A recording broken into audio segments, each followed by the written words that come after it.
Hello everyone. जैसा कि आप सभी लोगों का यहाँ पर सभी को पता है कि एमटीएस का जो एग्ज़ाम है वो हो गया है समाप्त। अब जो एग्ज़ाम होने आपका एक तो एसएससी में स्टेनो का होना है, दूसरा जो होना है वो सीपीओ का होना है और तीसरा जो जाके नवंबर में होगा वो दिल्ली पुलिस का होना है। यही तीन एग्ज़ाम है जिन इन्हीं एग्ज़ामों को और जो एमटीएस सीएचएसएल होते हैं उनको भी ध्यान में रखते हुए हमने क्या किया है कि प्रीवियस ईयर यानी कि पूरा पीवाईक्यू बेस्ड सेशन है। सारे क्वेश्चन प्रीवियस ईयर क्वेश्चन से लिए गए हैं, उनके आधार पर आपको करवाने वाले हैं। और सबसे मेन जो यहाँ पर इंपॉर्टेंट थिंग होने वाली है सभी के लिए वो क्या करना है कि यहाँ पर जो आपको एक्स्ट्रा में हम बताएंगे उसको नोट करते हुए चलना है, अपना नोट्स बना लेना है, क्योंकि वीडियो देखने से कुछ नहीं होगा। यहाँ तो 25 क्वेश्चन ही ऑलमोस्ट करवाएंगे, लेकिन उसके अंदर जितना कुछ बताने वाले हैं वो काफ़ी इंपॉर्टेंट होने वाला है। तो चलिए बिना टाइम वेस्ट के शुरू करेंगे। और आपको क्या करना है कि वीडियो को लाइक सभी को कर देना है, सेशन को पहले ही लाइक कर देना है, शेयर करके अपने फ्रेंड्स के साथ में कर सकते हैं कहीं भी अगर करना है। चलिए शुरू करते हैं। यहाँ पर पहला जो क्वेश्चन दिया हुआ है, ईस्ट इंडिया एसोसिएशन संस्था की स्थापना किसने की हुई थी। देखिए ईस्ट इंडिया अगर बात करें तो ईस्ट इंडिया जो एसोसिएशन था आपका, इसकी जो स्थापना होती है वो होती है 1866 में, यानी कि 1866 में इसकी स्थापना होती है। और जो स्थापना करने वाले व्यक्ति थे अगर उसकी बात करें तो वो थे दादा भाई नौरोजी। तो ये आपको याद रखना है, दादा भाई जो नौरोजी थे ये इसकी स्थापना करने वाले थे। और इसके साथ साथ अगर बताएं तो दादा भाई नौरोजी ने इसकी स्थापना की 1866 के अंदर की हुई थी। सारी आपको याद रखने फैक्ट। और अगर इन्हीं को अगर आपको याद हो तो ग्रैंड ग्रेट जो आपके यहाँ पर great grand old man of India के नाम से जानते हैं, यानी कि भारत के जो वयोवृद्ध व्यक्ति हैं यहाँ पर grand great old man of India, उसका भी खिताब इन्हीं के नाम है, कभी कभी पूछ लेते हैं। इसके साथ साथ एक और है कि जो आपकी बात करें ब्रिटेन की हाउस ऑफ कॉमन्स था, हाउस ऑफ कॉमन्स की बात करें, हाउस ऑफ कॉमन्स से अगर चुनाव लड़ने वाले व्यक्ति की बात करें पहले भारतीय कौन थे तो वो भी दादा भाई नौरोजी थे। तो ये भी आपको याद रखना है। बाकी अगर ईस्ट इंडिया की बात करें तो ईस्ट इंडिया जो था ये आया हुआ था, ईस्ट इंडिया कंपनी अगर पूछ ली जाए तो वो हुई थी आपकी 1600 ईस्वी में, उसकी स्थापना होती है। तो ये भी याद रखना है। और इस कंपनी का जो उद्देश्य था ईस्ट इंडिया का वो था व्यापार करना। तो ईस्ट इंडिया एसोसिएशन आपका अलग है, ईस्ट इंडिया अलग है, दोनों को याद रखेंगे। तो ईस्ट इंडिया जो आपका था वो 1600 में स्थापना होती, व्यापार के माध्यम से अंग्रेजों ने फैक्ट्री लगाई हुई थी। और 1866 में फिर जाके ईस्ट इंडिया एसोसिएशन की जो स्थापना है वो करी गई थी दादा भाई नौरोजी के यहाँ पर द्वारा, जिनको यहाँ पर great grand old man of India के नाम से भी जाना जाता है। ब्रिटिश हाउस ऑफ कॉमन्स से चुनाव लड़ने वाले पहले व्यक्ति थे। दूसरा नाम आपका यहाँ पर गोपाल कृष्ण गोखले दिया हुआ है, जो कि यहाँ पर गांधी जी के राजनैतिक गुरु थे, यानी कि गांधी के जो राजनीतिक गुरु की बात करें तो वो गोपाल कृष्ण गोखले थे। एमटीएस में अभी एक क्वेश्चन पूछा गया कि किस व्यक्ति ने महात्मा गांधी को 1 साल भारत में घूमने की सलाह दी थी कि पूरा भारत घूम कर आओ। तो उसका राइट आंसर जो था गोपाल कृष्ण गोखले था, जो कि उनके राजनीतिक गुरु रहे हुए थे। एक आपको नाम दिया हुआ है जॉर्ज जूल। देखिए जॉर्ज जूल की बात करें तो 1885 में सभी को पता है कांग्रेस की स्थापना होती है। और इस कांग्रेस की स्थापना जो इसके पहले अध्यक्ष थे वो थे व्योमेश चंद्र बैनर्जी। तो ये याद रखना है, पहले अध्यक्ष जो अधिवेशन हुआ था उसके यहाँ पर पहले जो अध्यक्ष थे व्योमेश चंद्र बैनर्जी थे। उसके साथ साथ जो बॉम्बे में आपका होता है जॉर्ज यूल की बात करें तो जो चौथे नंबर का कांग्रेस का आपका अधिवेशन हुआ था 1888 में आपका हुआ था, 1888 1888 में इसके अध्यक्ष रहे हुए थे जॉर्ज यूल। जो कि अगर बात करें कि हुआ कहाँ हुआ था तो ये इलाहाबाद में हुआ था। तो कई बार पूछा जाता है कि चौथा अधिवेशन जो था इसकी अध्यक्षता जॉर्ज यूल ने की हुई थी, ये कहाँ पर हुआ था, तो ये इलाहाबाद में हुआ था। इतने फैक्ट आपको यहाँ पर याद रख लेने। दादा भाई नौरोजी जो है आपका राइट आंसर हो जाएगा। क्वेश्चन आपको एग्जाम के अंदर इनमें से सारे फैक्ट से जरूर देखने को मिलने वाले हैं। नेक्स्ट क्वेश्चन आगे देखेंगे। नेक्स्ट क्वेश्चन की बात करें, नेक्स्ट क्वेश्चन आपका आ चुका है यहाँ पर सामने कि अंग्रेजी गैर काल्पनिक कथा वर्ग के लिए 2019 का साहित्य पुरस्कार किसे मिला हुआ था। देखिए अगर साहित्य पुरस्कार की बात करें यहाँ पर बात करी गई है आपके 2019 की, अंग्रेजी के लिए पूछा गया है आपका गैर काल्पनिक। तो इसके राइट आंसर की बात करें तो आपका शशि थरूर यहाँ पर हो जाएगा। लेकिन अगर और इसके बारे में जाएं आपका, देखिए ये क्या होता है कि जैसे 2022 की आपकी बात करें तो ये 24 भाषाओं के अंदर दिया जाता है, जो कि संविधान की 8वीं अनुसूची में आपकी दी हुई है। इसके साथ साथ अगर बात करें हिंदी में जो है 2022 की बात करें, यहाँ 2022 की बात आपकी हो रही, हिंदी में मिला हुआ था यहाँ पर बद्री नारायण को। अगर 2022 का आपसे पूछा जाता है कभी तो हिंदी में साहित्य का जो अकादमी पुरस्कार है वो मिला हुआ था यहाँ पर किसको, बद्री नारायण को। वहीं अगर बात करें आपसे इसके साथ साथ अगर हम बात करें कि अंग्रेजी में किसको मिला हुआ था, तो अंग्रेजी में किसको मिला, ये अंग्रेजी में मिला अतुल कुमार रॉय को, यानी यहाँ पर जो था, सॉरी अतुल कुमार रॉय बोले, अनुराधा रॉय को यहाँ पर मिला हुआ था 2022 के तहत। राशि की बात कर लें तो राशि इसके अंदर 50,000 यानी कि 50,000 जो होती है वो राशि यहाँ पर दी जाती है। 2023 की बात करें तो 2023 में मिला हुआ था अतुल कुमार रॉय को। 2023 में अगर हिंदी के लिए बात करेंगे तो ये मिला हुआ था हिंदी के लिए अतुल कुमार को, और अगर अंग्रेजी की बात करें तो ये मिला हुआ था अनिरुद्ध को, यानी कि अनिरुद्ध जो थे, अनिरुद्ध कानी मेट्टी जो थी उनको मिला हुआ था अंग्रेजी भाषा के लिए। 2022 2023 दोनों याद रखना है। और 2019 में ये जो मिला हुआ था ये मिला हुआ था शशि थरूर को।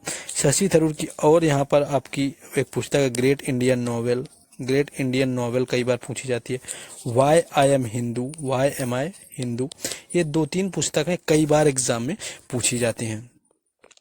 आगे बढ़ेंगे। अगर आपने वीडियो को लाइक शेयर ना किया हो तो आपको कर देना है। उसके साथ साथ क्या है कि अगर आपने सब्सक्राइब ना किया हो तो चैनल को भी सब्सक्राइब करना है, और बाकी सारी जो अपडेट हैं आपको टेलीग्राम चैनल और व्हाट्सएप ग्रुप पर मिलेंगे, जिसके लिंक आपको डिस्क्रिप्शन में दिए गए हैं, तो वहां से भी सभी को जुड़ जाना है। सारी अपडेट जो है वहां पर मिलती रहती है। उसके साथ साथ आपको क्या करना है कि चैनल को सब्सक्राइब कर लेना है, क्योंकि इस तरह के रेगुलर बेसिस पर क्लासेस आपको मिलती रहेंगी। नेक्स्ट है कि 2020 में टूर डे फ्रांस, यानी कि एक होता है टूर डे फ्रांस जिसको बोलते हैं टूर डी फ्रांस की बात करें, यहाँ पर पूछा कि 2020 का विजेता कौन ना हुआ था। अगर बात करें कि टूर डे फ्रांस होता क्या है, तो ये एक साइकिल दौड़ प्रतियोगिता होती है। अगर प्रतियोगिता की बात करें तो ये साइकिल प्रतियोगिता होती है, ये एक तरह की साइकिल प्रतियोगिता है टूर डे फ्रांस। और अगर इसकी बात करें शुरुआत कब हुई थी, तो 1903 के अंदर इसकी शुरुआत की गई थी, 1903 में इसकी शुरुआत की जाती है। अगर यहाँ पर बात करें कि इसका विजेता कौन है, तो जो 2023 में आपका यहाँ पर टूर डे फ्रांस बनाया गया वो 110 नंबर का टूर डे फ्रांस था, यानी कि 110वें नंबर का था। और जो जोनास यहाँ पर विंगार्ड थे, यानी कि जोनास आपको याद रखना है, जोनास विंगार्ड जो है यहाँ पर 2010 वाला जो रहा हुआ था, 2023 का 110वें नंबर के उसके विजेता रहे हुए थे, और यही विजेता रहे हुए थे 2022 की। तो दोनों के सालों से यही विजेता रह रहे हैं, तो ये भी आपको यहाँ पर याद रखना है टूर डे फ्रांस। और जो 2020 वाले की बात करें तो तरज पोडाकर जो थे वह इसके विजेता रहे हुए थे, तो ये आपको यहाँ पर याद रखना है। देखिए, अगर आप जल्दबाजी में हैं कि जल्दी से वीडियो स्किप कर करके मैं आंसर देखने, तो आपके लिए बिल्कुल भी नहीं देखना है आपको। अगर लगता है कुछ सीख के जाना है तो पूरा ढंग से आपको वॉच करना है, कॉपी पेन लेकर, ताकि कि आप लोग लिख सकें और यहाँ पर आपको चीज़ें समझ में आ सकें। नेक्स्ट क्वेश्चन है, नेक्स्ट आ चुका है सामने कि निम्न में से कौन सी प्रक्रिया तरल को सीधे उसके वाष्प में परिवर्तित कर देती है। अगर यहाँ पर बात करें कौन सी प्रक्रिया है जो तरल को सीधे वाष्प में परिवर्तित कर देती है। देखिए, तरल की बात करें तो तरल क्या होता है आपका, तरल को वाष्प में परिवर्तित करना एक तरह से क्या होता है, इसकी बात करें, वाष्प तो आपकी तब परिवर्तित होती है जब किसी चीज को, मान लीजिए कोई चीज है आग में, मान लीजिए कुछ पानी चढ़ा दिया गया, नीचे से भाप मिलती रही लगातार, तो वो वाष्प होकर आपका उड़ जाता है। तो जाहिर सी बात है कि उसका मतलब ही जब आप समझेंगे तो वो वाष्पीकरण होता है। अगर आप उसको वैसे भी करना चाहें तो ये वाष्पीकरण हो जाएगा, यानी ऑप्शन जो 3 दिया हुआ है वाष्पीकरण आपका हो जाता है। ये आपका भाप बनना तो अलग चीज हो गया, भाप बनना नॉर्मल सी बात है, वही स्टीम होता है, भाप होता है। एक आपको नीचे दिया हुआ है संघनन। संघनन क्या होता है, एक तरह से आपका जस्ट वाष्पीकरण का उल्टा होता है। अगर कभी संघनन की बात की जाए, इसमें क्या होता है कि भाप को कहीं पर ठंडा कर लेते हैं, और जिसको ठंडा करने पर क्या होता है कि इसमें तरल बन जाता है, एक तरह से लिक्विड बन जाता है, जो वाष्प होता है आपका ये लिक्विड बन जाता है। नेक्स्ट आगे क्वेश्चन देखेंगे। नेक्स्ट एक क्वेश्चन आपका आ चुका है, आसान क्वेश्चन है, जवाब दे पाएंगे आई थिंक आप लोग, कि निम्नलिखित में से कौन सा कथन सही है। यहाँ पर कथन की बात कर ली गई कि कौन सा जो कथन है इनमें से सही है। अगर कथन की बात करें कि राज्यसभा में 12 सदस्य राज्यसभा के सभापति के द्वारा मनोनीत किए जाते हैं, राज्यसभा में 12 सदस्य राष्ट्रपति द्वारा मनोनीत किए जाते हैं, 15 सदस्य प्रधानमंत्री द्वारा मनोनीत किए जाते हैं, या 15 सदस्य राष्ट्रपति के द्वारा मनोनीत किए जाते हैं। तो अगर चलिए यहाँ पर अगर बात करें, यहाँ पर अगर बात कर लेंगे हम लोग राज्यसभा की। पहली बात तो राज्यसभा का अगर आपसे कभी आर्टिकल पूछ लिया जाए कि अनुच्छेद कितना होगा, तो अनुच्छेद इसका 80 हो जाता है। और वहीं अगर लोकसभा के अनुच्छेद की बात कर लें तो वो हो जाता है 78। 9। इसके साथ साथ अगर बात करें तो इसमें जो कुल व्यक्ति होते थे वो 250 होते थे, जिसमें कि 200 आपके 38 जो होते थे वो संघ शासित और राज्यों से चुन कर आते नव निर्मित होते हैं, और 12 जो सदस्य होते थे वो राष्ट्रपति के द्वारा आपके यहाँ पर मनोनीत किए जाते थे। तो अगर आंसर में आप देखेंगे तो इसका राइट आंसर बी हो जाएगा, यानी कि राज्यसभा के द्वारा होता है जो 12 सदस्य मनोनीत किए जाते हैं। उसके साथ साथ अगर बात करें यहाँ पर कि आपका वर्तमान में कितने हैं सदस्य, क्योंकि अभी पूछा गया, तो वर्तमान में 245 हैं। क्योंकि 5 अगस्त की बात करें, 5 अगस्त 2019 इस समय क्या आया हुआ था, JNK यानी कि जम्मू कश्मीर पुनर्गठन अधिनियम आया हुआ था। अभी MTS में पूछा गया कि जम्मू कश्मीर पुनर्गठन अधिनियम कब आया, तो ये 5 अगस्त 2019 को आया, जिसके तहत यहाँ पर जो संख्या थी वो 245 कर दी गई, क्योंकि वहाँ पर राज्यसभा में जो बैठने के लिए भी जगह है वो 245 लोगों की है। तो ये यहाँ पर राइट आंसर हो जाएगा। अगर इसके अध्यक्ष की बात करें तो जो इसका अध्यक्ष होता है राज्यसभा का वो होता है उपराष्ट्रपति, जो कि वर्तमान में कौन है, वर्तमान में है जगदीप धनखड़। तो ये भी आपको याद रख लेना है। तो ये क्वेश्चन आप लोग यहाँ पर याद रखेंगे। नेक्स्ट आगे हम लोग यहाँ पर एक पूछेंगे दूसरा क्वेश्चन हम लोग देखते हैं। नेक्स्ट क्वेश्चन है, नेक्स्ट आ चुका है क्वेश्चन, आप देखेंगे कि भारत में प्रतिभूति अपीली न्यायाधिकरण की स्थापना किस वर्ष हुई थी। देखिए अगर प्रतिभूति यहाँ पर अपीली न्यायाधिकरण की बात करें कि आपकी कब हुई थी, तो इसकी जो स्थापना होती है 1992 में। ये जो आपकी प्रतिभूति न्यायालय अपीकरण था, अपीली न्यायाधिकरण था, 1992 में स्थापना हुई थी। और ये किसके मामले देखता है, ये सेबी के मामले देखता है, IRDAI के मामले देखता है। ये आप समझ रहे हैं ना, आपकी जो होता है यहाँ पर PFRA, इन संस्थाओं के जो मामले होते हैं सेबी वगैरह के, वो प्रतिभूति अपीली न्यायाधिकरण में आपके देखे जाते हैं। इसकी स्थापना पूछी गई तो 1992 में हुई थी। वहीं अगर सुप्रीम कोर्ट की बात कर लें कि सुप्रीम कोर्ट की स्थापना कब हुई थी, तो ये आपकी हुई थी 28 जनवरी 1950 का, जो कि दिल्ली के अंदर हुई थी आपकी। लेकिन इससे पहले भी आपका एक सर्वोच्च न्यायालय की स्थापना की गई, 1773 का रेगुलेटिंग एक्ट आया, और 1774 के अंदर कोलकाता में जो है एक यहाँ पर स्थापना कर दी गई थी, कोलकाता में सुप्रीम कोर्ट की। तो वो भी याद रखना है, क्योंकि वो भी कई बार पूछ लेते हैं कि कहाँ पर इसकी स्थापना हुई थी, तो ये आपको याद रखना है।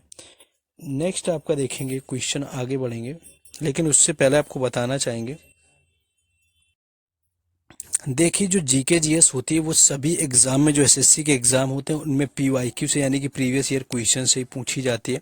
तो 2023 में अब तक आपके 5 एग्जाम हो चुके हैं, जिसमें SSC CHSL 2022 और 2023 शामिल था, SSC MTS 2022 और 2023 शामिल था, और CGL 2023। ये 5 एग्जाम जो हैं 2023 में हुए हैं। तो इन सभी क्वेश्चंस की ई बुक आपको तैयार कर दी गई है विथ एक्स्ट्रा फैक्ट सॉल्यूशन, जिससे आपको लगातार हर एग्जाम में 50% क्वेश्चन देखने को मिलते हैं। क्योंकि जीके जीएस लिमिटेड है, एसएससी के लगता है अलग है, आप करंट अफेयर को छोड़ दें तो सारे क्वेश्चन आपके प्रीवियस ईयर ही पूछे जाते हैं।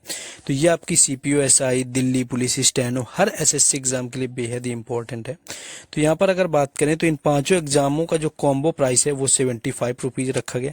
बाकी इनमें से आप किसी का 3 लेना चाहते हैं, आपको 3 कॉम्बो में, तो ये आपका यहाँ पर 16 रुपये हो जाएगा। और किसी आप सिंगल एग्जाम की, एक एग्जाम की PDF लेना चाहते हैं तो वो आपको 20 रुपये में मिल जाएगी। तो ऑलरेडी यहाँ पर थाउजेंड्स लोगों ने ले चुकी है। अगर आप लोग को भी चाहिए या आप नए हैं चैनल पर तो आप ले सकते हैं। देखिए 5 कॉम्बो लेने में आपको एक PDF 15 रुपये की पड़ जाएगी। तो आपको देखना है, व्हाट्सएप आपको नीचे दिया हुआ है व्हाट्सएप नंबर, जिस पर आप कॉन्टेक्ट करके एक बार परचेज करिए, तब आप देखेंगे कि जीके जीएस में आपका क्या स्कोर होता है, क्योंकि ये बेस्ट जीके बूस्टर है एसएससी एग्जाम के लिए। चलिए आते हैं अपने टॉपिक में वापस फिर से। नेक्स्ट आगे क्वेश्चन देखेंगे। नेक्स्ट क्वेश्चन है कि निम्न में से कौन कुंभ मेले के चारों आयोजनों में से एक नहीं है। देखिए अगर कुंभ मेले की बात करें तो कुंभ मेले का जो आयोजन होता है वो 12 वर्षों में होता है, लेकिन एक प्रयागराज में कुंभ होता है, जो कि जिसे कि अर्ध कुंभ भी कहा जाता है। प्रयागराज में क्या होता है कि एक अर्ध कुंभ भी होता है, जिसका आयोजन जो है 6 वर्ष में किया जाता है, अगर इसकी बात कर लें। और ये कुल आपके यानी भारत के यहाँ पर 4 जगह पर लगता है। एक तो लगता है नासिक में कुंभ मेला, दूसरा आपका लगता है उज्जैन, नासिक के साथ उज्जैन लगता है, उसके बाद लगता है हरिद्वार में, और उसके बाद लगता है प्रयागराज में। इन 4 जगहों पर कुंभ मेले का आयोजन होता है, प्रत्येक 12 वर्षों में होता है। तो अगर इसकी बात करें कि ये कहाँ पर नहीं लगता है, तो ऑप्शन आप देखेंगे आपको वाराणसी यहाँ पर ऑप्शन में दिया हुआ है, जहाँ पर कुंभ मेले का आयोजन नहीं होता है। तो यहाँ पर आपका जो है पहला यानी कि तीसरा जो है राइट आंसर हो जाएगा। नेक्स्ट आगे देखेंगे। नेक्स्ट क्वेश्चन पूछा गया कि निम्न में से कौन स्वतंत्र भारत के प्रथम वित्त मंत्री थे। देखिए, प्रथम वित्त मंत्री की अगर बात करी जाए कि आज़ादी के बाद कौन बने या प्रथम वित्त मंत्री कौन थे, तो जो 1947 में बनने वाले वित्त मंत्री थे वो थे षणमुखम शेट्टी, जिनको बोलते हैं। और इनका जो कार्यकाल चला हुआ था वो 49 साल तक चला हुआ था। तो आपको ये याद रखना है, ये आपको याद रख लेना है यहाँ पर। तो यहाँ पर 47 से लेकर जो है 49 तक आपके रहे हुए थे। उसके साथ अगर बात करें यहाँ पर कि अब इसके बाद कौन था, तो 2019 की अगर बात करें, अगर आपसे कभी पहली महिला पूछ ली जाए कि जो वित्त मंत्री रही, तो वो थी निर्मला सीतारमण, यानी कि जो कि पहली महिला थी, 2019 में बनी हुई थी। वित्त आयोग का अगर अनुच्छेद की कभी बात कर ली जाए तो वो 280 के तहत आता है, क्योंकि कई बार पूछा जाता है वित्त आयोग का अनुच्छेद, तो ये आपका पूछा जाता है। तो षणमुखम जो शेट्टी है यहाँ पर राइट आंसर आपका हो जाएगा, जो कि आपसे पूछा गया था। नेक्स्ट आगे बढ़ेंगे, क्वेश्चन को देखेंगे। नेक्स्ट क्वेश्चन है कि दक्कन का पठार उत्तर की ओर से किस पर्वत श्रेणियों से घिरा हुआ है। देखिए, उत्तर की ओर से मान लीजिए दक्कन का पठार यहाँ पर फैला हुआ है, तो यहाँ पर ये आपसे पूछा गया कि इस क्षेत्र में ये किस जगह से आपका घिरा हुआ है। अगर बात करें यहाँ पर कि किस जगह से जो है दक्कन का पठार आपका घिरा हुआ है। वैसे अगर दक्कन की पठार की बात कर लें कि जो दक्कन का पठार है वो मुख्यतः किन राज्यों में ये सबसे ज़्यादा जो है वो कहाँ पर फैला हुआ है, तो सबसे अगर ज़्यादा की बात करेंगे तो एक तो आपका गुजरात में फैला है, दूसरा जो है आपका महाराष्ट्र में फैला है, और तीसरा आपका मध्य प्रदेश। इन 3 राज्यों में जो है मोस्टली यानी कि ज़्यादातर जो आपका है दक्कन का पठार फैला हुआ है। उसके साथ साथ बात करें कि कुल राज्य कितने हैं जिसमें कि फैला हुआ है, तो कुल 8 राज्य हैं। तो कभी कभी ये पूछा जाता है कि कितने राज्यों में फैला हुआ है, तो कुल 8 राज्यों में जो है आपका दक्कन का पठार फैला हुआ है, जो कि भारत का 43% भूभाग को कवर करता है। तो ये भी आपको याद रख लेना है साथ साथ। उसके साथ साथ अगर बात करें कि यहाँ पर आपसे उत्तर की ओर से घिरा पूछा है पर्वत श्रेणी, तो वो जो राइट आंसर हो जाएगा वो सतपुड़ा की पहाड़ियाँ हो जाएंगी, यानी कि जो सतपुड़ा की पहाड़ियाँ हैं इनसे उत्तर की ओर से घिरा हुआ है आपका दक्कन का पठार, जो कि पूछा गया था। नेक्स्ट क्वेश्चन आगे है कि निम्नलिखित में से किस राज्य में विधानसभा क्षेत्रों की संख्या सर्वाधिक है। देखिए, विधानसभा की बात करें तो सबसे जो जरूरी होता है तो क्या होता है कि किसी भी विधानसभा की जो सीटें हैं अधिकतम यानी कि मैक्सिमम जो है वो 500 हो सकती हैं, और जो मिनिमम होती हैं वो होती हैं 60, यानी कि मिनिमम आपकी 60 हो सकती हैं। ये आपको याद रखना है, मिनिमम आपकी 60 होती है, मैक्सिमम जो होती हैं वो 500 होती हैं। कई राज्यों में जैसे कि सिक्किम हो गया, गोवा हो गया, इनमें क्या है कि अपवाद है, क्योंकि इनमें यहाँ 60 से भी कम जो है विधानसभा सीटें हैं। तो यहाँ पर आपसे ये पूछा गया कि सबसे अधिक कहाँ पर है, तो अगर सबसे अधिक की बात करें तो विधानसभा सीटें सबसे अधिक हैं उत्तर प्रदेश के अंदर, जो कि कुल 404 हैं। बाकी विधानसभा की बात करें तो जो आपके यहाँ पर विधानसभा होता है कहीं कहीं 2 आपका द्विसदनीय होता है, एक आपका होता है विधान परिषद और दूसरा आपका होता है विधानसभा। तो ये तो सभी को पता होगा, और ये भारत के कुल 6 राज्यों में, जिसमें कि आपका यूपी आता है, बिहार आ जाता है, कर्नाटक आ जाता है, कर्नाटक के साथ में महाराष्ट्र आ जाता है, महाराष्ट्र के साथ में आपका आंध्र प्रदेश आ जाता है, फिर आपका तेलंगाना आ जाता है, यानी कि कुल 6 राज्य हैं जहाँ पर द्विसदनीय आपकी यहाँ पर विधानसभा है।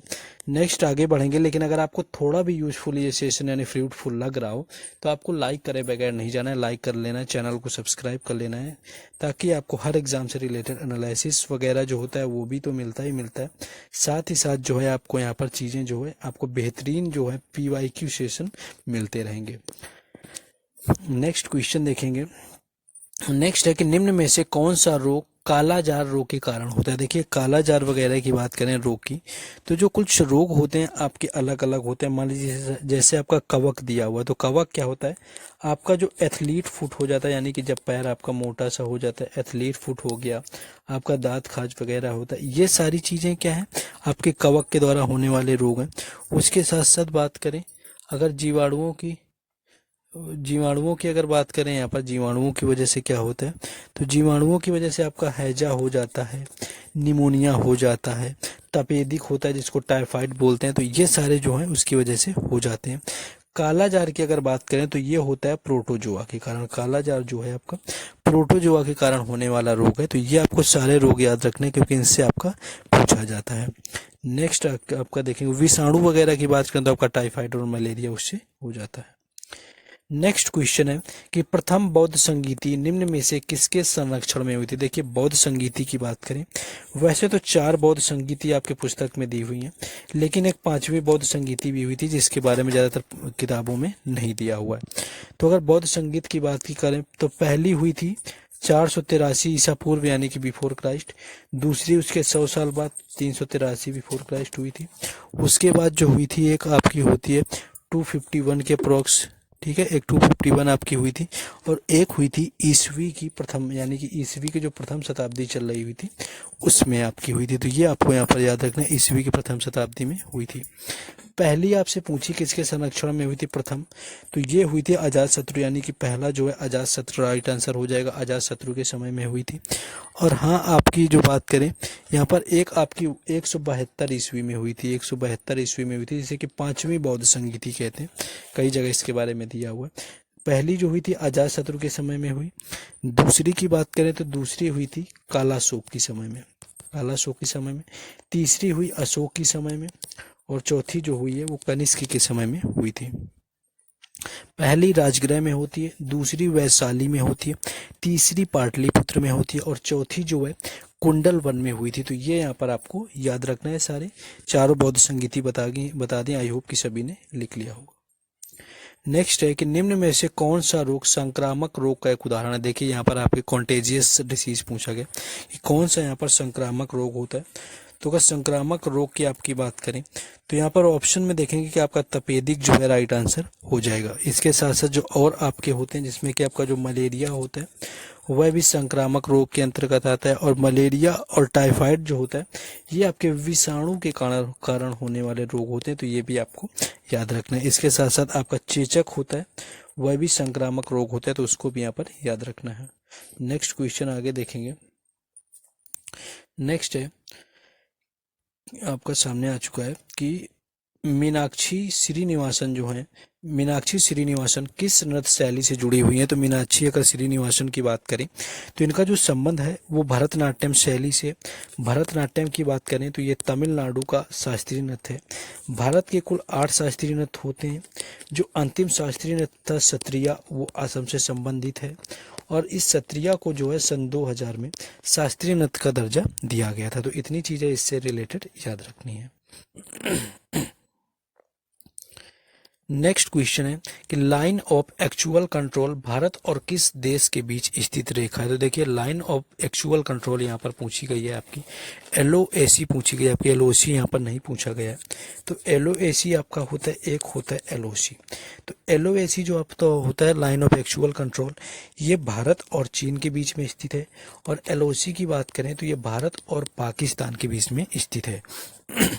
इसके साथ साथ बात करें कि कारगिल जो विजय दिवस है आपका कब मनाया जाता है, तो 26 जुलाई को जो है कारगिल दिवस मनाया जाता है। यहाँ पर कारगिल दिवस भी याद रखना है, पूछ लेते हैं, क्योंकि 26 जुलाई 1999 को कारगिल दिवस मनाया, आपका विजय हुआ था, तो कारगिल दिवस मनाते हैं।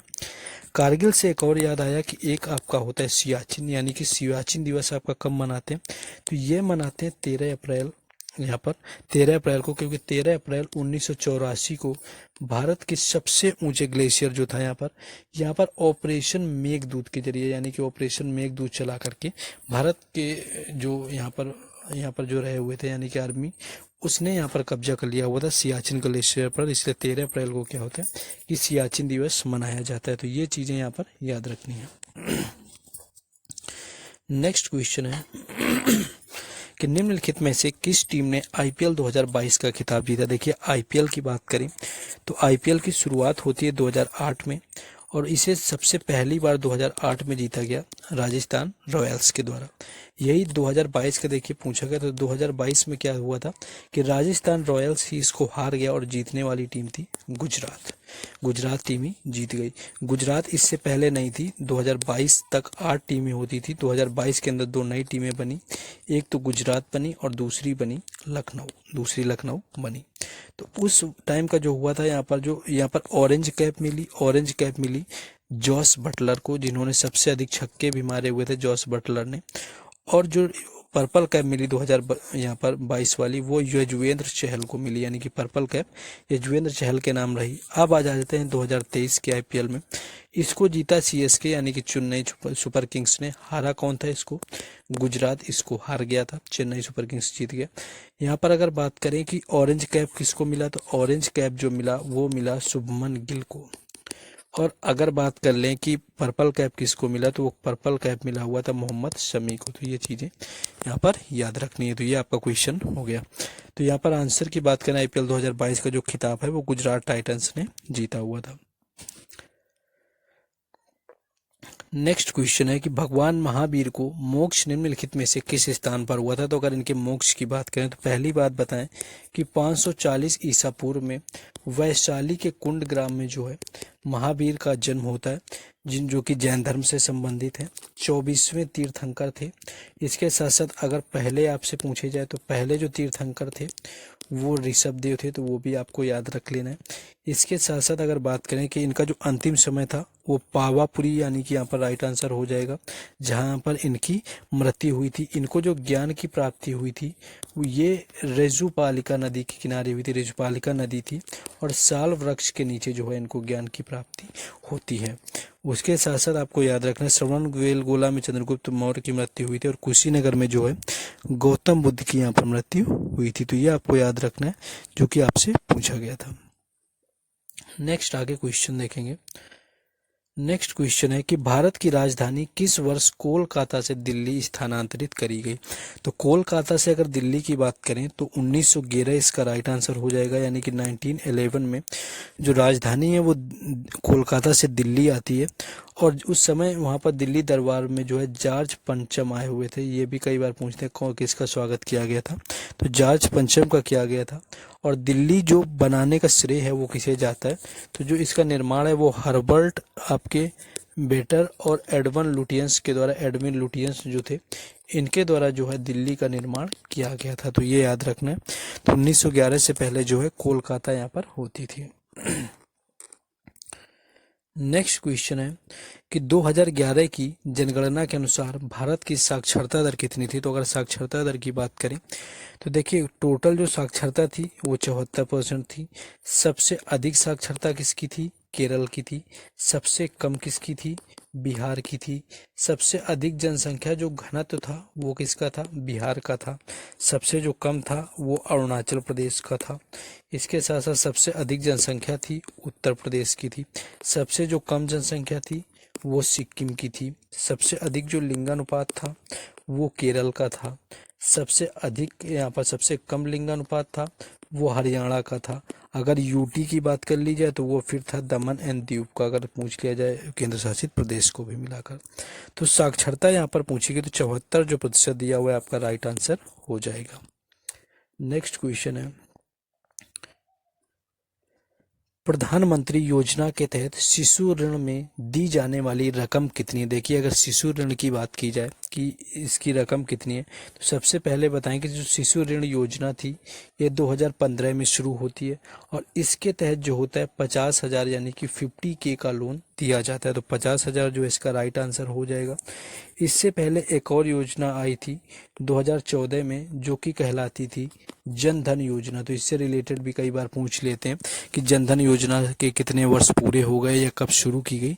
तो जन धन योजना से भी क्वेश्चन यहाँ पर देखने को मिलता है। उसके साथ साथ एक और योजना थी आपकी जो पूछी जाती है लगातार कि एक आपकी होती है कि प्रधानमंत्री रोजगार योजना जो है वो किस वर्ष आई हुई थी। तो वो आई हुई थी 1993 में। और कई बार पूछते किस पंचवर्षीय योजना में थी, तो ये फिर 7वीं पंचवर्षीय योजना के समय पर आई हुई थी। तो इतनी योजना यहाँ पर याद रखना है। नेक्स्ट क्वेश्चन आगे है कि निम्न में से किसे मार्च 2020 में मुख्य सूचना आयुक्त नियुक्त किया गया था। देखिए मुख्य सूचना आयुक्त की अगर बात करें कि आपका कौन यहाँ पर है वर्तमान में, 2020 में एक्चुअली पूछा गया था। अगर वर्तमान की बात करें तो वर्तमान में जो हैं वो हैं यश कुमार सिन्हा, यानी कि वर्तमान में जो हैं वो यश कुमार सिन्हा है। उसके साथ साथ अगर उस टाइम समय की बात करें 2000 में यहाँ पर 20 में, तो विमल जुल्का थे। और अगर इसका कार्यकाल पूछा जाए कितने साल का होता है, तो वर्तमान में 3 साल का कार्यकाल होता है, लेकिन 2005 में जो है ये 5 साल का होता था। तो अभी क्या है, आपका 3 साल का होने लगा है। और कौन इनको शपथ दिलाता है, तो शपथ दिलाई जाती है राज्यपाल के द्वारा। तो ये भी आपको याद रखना है।